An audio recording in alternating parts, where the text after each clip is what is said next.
I refound my beautiful car collection a couple months ago up in my parents' attic. I remember that it was stored up there. I remember collecting these cars and like taking any money from the holidays, saving it up, and there was like this mecca of a store on a famous street in Boston. It was beautiful and it sold these cars, and it had like pristine ones. They were big money, and this was probably like in the late 90s. It was like, kind of looked like the Apple store. Like you walk in, it's just clean. It was just model cars, high gloss white glass, mirrors everywhere, and it just reinforced the love for them. But when I was a kid, I remember keeping these, cleaning them on the weekends, and trying not to let my friends touch them probably. So Fast Lane Friday. So looking back as like an 8 to 10 year old self, I had a pretty good taste in cars. 2025, if I actually, really played the stock market well and had these in reality, these would be some of the top earning cars out there. My favorites were this, I think 1962 Ferrari 250, like SWB, it was a GTO 250. And at the Newport Car Museum, you walk in there, there's a replica of that, and that's, this one right here. This is probably $50-75 million. Like the real world, one of these, that's one of the greatest cars out there. And then comparison, I was re-watching some YouTube videos, a lot of them are pretty old, of the McLaren F1 and then the F1 GTR, which this orange one came colored as, and watching some of the driving videos. Jay Leno has a F1, watching them detail it. That is one of the greatest cars ever created, because come on, who else has a gold engine bay? It's got a gold engine bay, hand-built 6-liter V12 manual, naturally aspirated, 627 horsepower. Seat in the middle, that's the coolest thing. And as a kid, looking at the seat in the middle, just being like, wow, no car has that. I remember bringing this car over, the drive from my parents' house to my house, about a 10-minute drive, and within that drive, I let my kid play with this in the back seat, or hold it. He said he was just gonna hold it, but within that time, door broken, glass broken, took off $50 probably value. If I were to resell it, never sell them, it doesn't matter. Now I see these like the muscle cars, which I don't really know what made me buy, one versus the other at the time, but obviously it's a Mercury. But this was a Ertl ERTL. They were based out of, I guess, Wisconsin. I've researched a little bit, but it's a local, still made in China. But, it's an American company. This thing's about 3 times the weight of all these others. The main brand I realized were like the Barago with the double B. High quality. I didn't really pay attention to the brand names when I was a kid. Just dug into a little bit. These are all Baragos, but I think this one, a Masto, and that's a little lighter. Still good detail. Hindsight, look at these, double, triple the weight of the Ertl, the ERTL brand. It's all age-based, but I feel like what made me buy these cars are probably movies that influenced me at the time. The Mercury, Sylvester Stallone. He had that Mercury blasting down the street, that silver one, in one of his great iconic movies. Cannonball Run, I got a black Countach upstairs, but the Cannonball Run I would probably watch on repeat. I couldn't get enough of that movie, and I still today would love to do a Cannonball Run.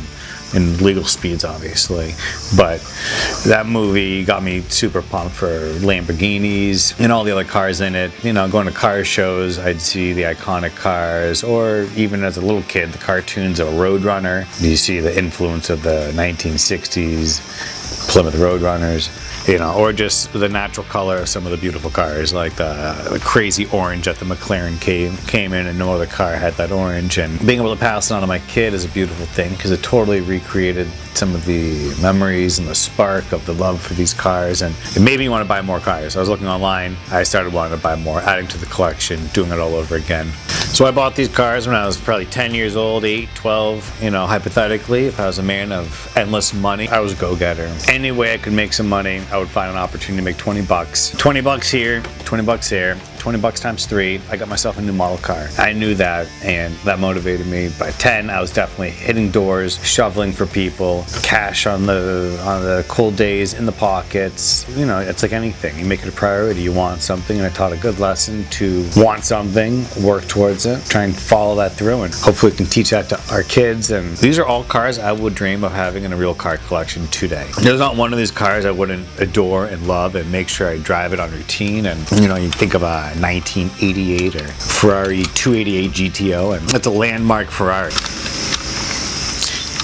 Looking at these cars now, they're pretty cool. You can see the steering, tie rods, you can, rotating through here, and the parts, the detail, the engine bay, and the interior. I can't imagine what little kid wouldn't want these suckers. And like I said, you don't want people playing with them, rough with it, and you're not going to talk to that kid for the next 3 months after that event. I love these, and I still get a little protective. It just kind of, that feeling comes right back to you. It's like it never gets lost. It's like these toys never left you or me. And I was looking on Facebook Marketplace, because that's a high source to look for things, and big crowds have these huge collections that they're selling, and it's funny, and I'm like, who are these people that have all these die-cast cars? And I'm curious behind the stories, how they have random car collections are selling. I saw one person's got like a collection of 35, a bunch of those Ertl ones.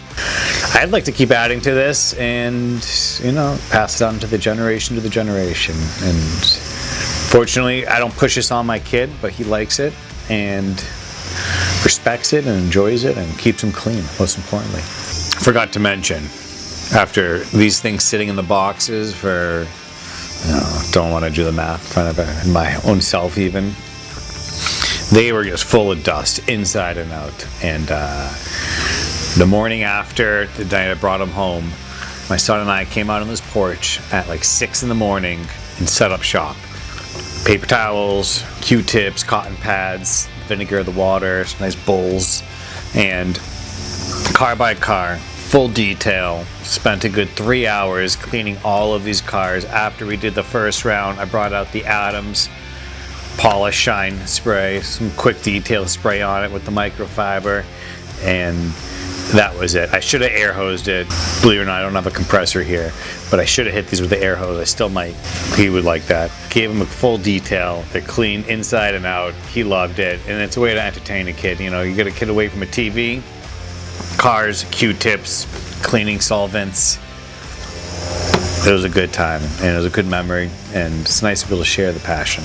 Got another maybe six cars, 8 cars, and then my kid has intertwined all of his cars, smaller scale ones, but he started doing, these are the 1/18th scale, 1/18th, and he's got some 1/24th. I had some also of the 1/24th, the smaller size. Now it's just all joined, meshed in together, and we'll keep it growing. Update you on any good new purchases. And I would definitely say the Ertl brand is top notch. This is on a class of its own. These suckers, the weight of it, it's just got the metal parts. The paint on this is probably thicker paint than that's on my Pontiac in the garage. Baragos are beautiful too. And even online, like Amazon, they're selling those Baragos, I don't know, that $40-50 brand new, which isn't so bad, because I was probably paying more than that in the 90s, I feel like. Let me know if you guys got any card collections. Send some pics. I used to be so obsessed with DuPont Registry. For Christmas, my grandmother would give me a DuPont Registry subscription for a few years, and it gets you a good 12 editions. And I'm an old guy, I'm gonna say it, they're not what they used to be. These DuPont Registry magazines, I went to Barnes & Noble, they still exist, and saw a new DuPont Registry. I was at the airport also. It's a little larger in size, but it's thinner. It doesn't have nearly the material. This sucker, double holiday edition, DuPont Registry, December 2011. Look at the thickness, how many pages. Going back, so you got December 2011. What's coming under the tree this year? You could have a 1989 Lamborghini 25th anniversary. So you got the white 25th anniversary, $130,000. That's what they're asking for it. You got a Ford GT, the silver with the black stripes, no stripes I mean, $180. You go buy Amazon, Apple, Tesla stock, you could probably buy the whole magazine of cars for those prices. It's fun looking, and this sucker is pristine condition. November 2013. Porsches. This is before Porsches went crazy. 1979 930 turbo Porsche, beautiful blue, asking $47,950. Asking. Sure, like I have 40 grand back then, he'd probably sell it. Oh my God, get out of here. If you had $100,000 in 2013, you could have had a 1998 Turbo R Porsche roof. I like to say rough roof, 993 TT twin turbo, 35,000 miles. Insane. White, black and blue interior. Guess the asking price or best offer. $107,000. I don't want to know what this thing's going to cost, but what's the 1998 premier year for Porsches? Turbo R rough Porsche 993 going for 107, easily triple, could be 5 times. So I definitely need to organize all these DuPont registries chronologically by date. I'm gonna do that. I'll keep you posted. I'll make a spread of all the DuPonts. I definitely have lost some DuPonts. I'm finding DuPonts left and right in different little areas. I love this magazine, and it used to just be the ultimate reading material. 2013, these things are pretty brand new looking, but I definitely have some older ones. It's fun to look at prices. Lamborghinis, those were pretty cheap in 2013s, you know, Diablos, $110,000 you could be buying a Diablo for. The Maseratis are funny to watch, them be $100,000, a 2013 Maserati, and we all know you can get them for, you know, Hoovie's Garage is probably buying them for $5,000. They're $25,000-$30,000 on the Bring a Trailer, sometimes 20. But it's cool seeing the car prices, different times of the years. It was a good hobby. They're not the same though. They're not the same quality. I wouldn't redo my subscription. DuPont, if you're listening, you need to go back, putting actually legitimate a lot of cars into it. But I doubt many people are even getting magazines in 2025.